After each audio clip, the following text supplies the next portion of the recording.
pasangan calon gubernur dan wakil gubernur Sumatera Selatan nomor urut 1 Herman Deru Ciujang melakukan kampanye ke daerah Lahat, tepatnya di Desa Pagarjati, Kecamatan Kikim Selatan.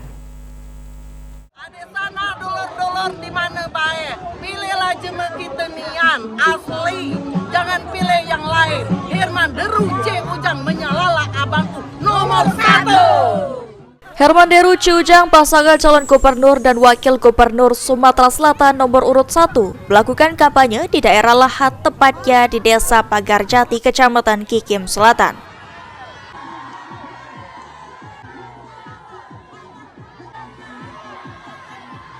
Setibanya di lokasi, Herman Deru dan Ciujang langsung disambut pendukungnya, dan HDCU menyalami satu persatu pendukungnya yang hadir dalam kampanye tersebut.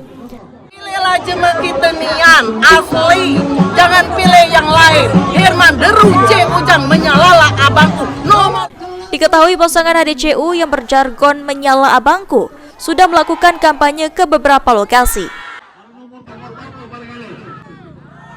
Dan setiap kampanyenya, pasangan ini selalu disambut oleh pendukung yang telah menunggu. Tim Liputan PAL TV.